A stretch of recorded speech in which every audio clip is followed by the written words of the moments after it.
Bonjour à toutes et à tous, donc nous voilà dans la dernière partie sur la géométrie dans l'espace et nous allons faire des rappels sur les conversions.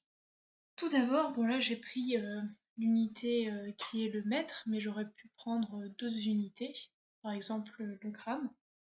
Alors le mètre parce que nous, c'est plutôt ce que l'on va voir dans les figures quand vous nous demandez de calculer des périmètres par exemple.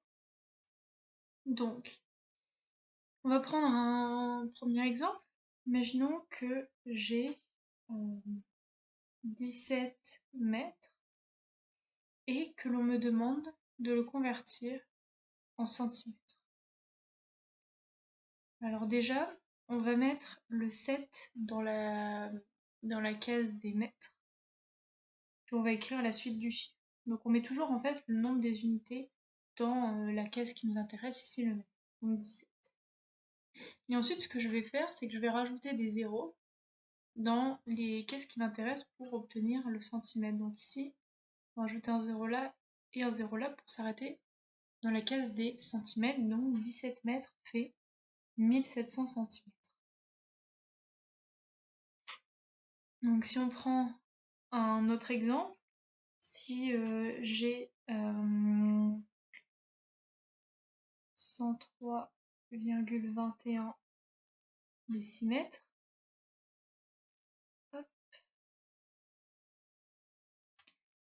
et que je veux le convertir, allez, en mètres.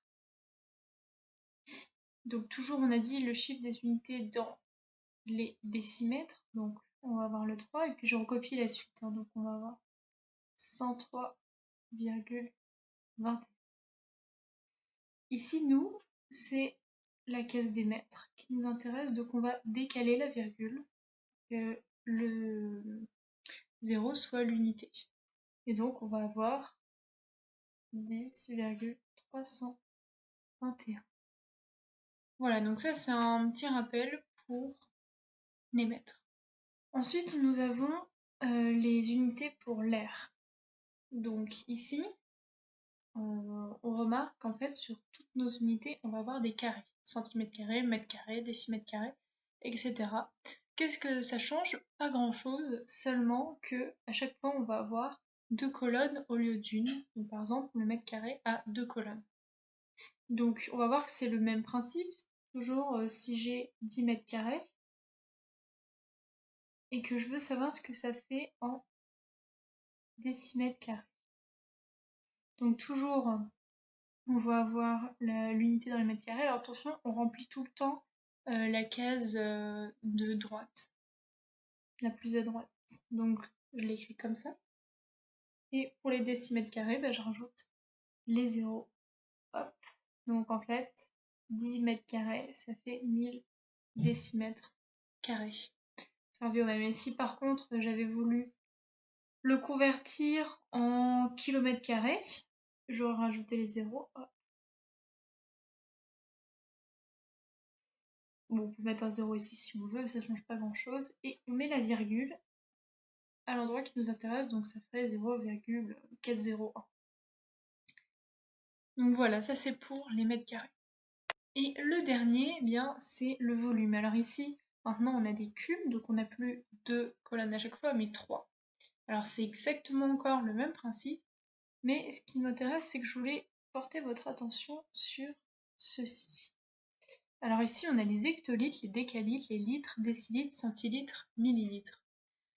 En fait, 1 décimètre cube, ça revient, enfin c'est la même chose que 1 litre.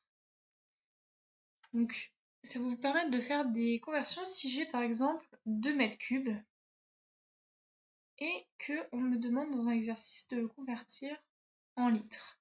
Donc 2 mètres cubes, je vais l'écrire ici. La colonne des litres, c'est bien là, donc je vais avoir 2000. Donc 2 mètres cubes, c'est 2000 litres. Donc voilà, et ça vraiment, ce dernier point est vraiment très très important dans vos exercices. Ça va vous permettre de gagner des points facilement parce que je pense que c'est pas une notion très compliquée, il faut juste s'entraîner un petit peu et après ça va tout seul. Donc voilà, c'est tout pour ces petits rappels sur les conversions. Donc n'hésitez pas à vous entraîner sur les exercices que je vais mettre en lien de cette vidéo.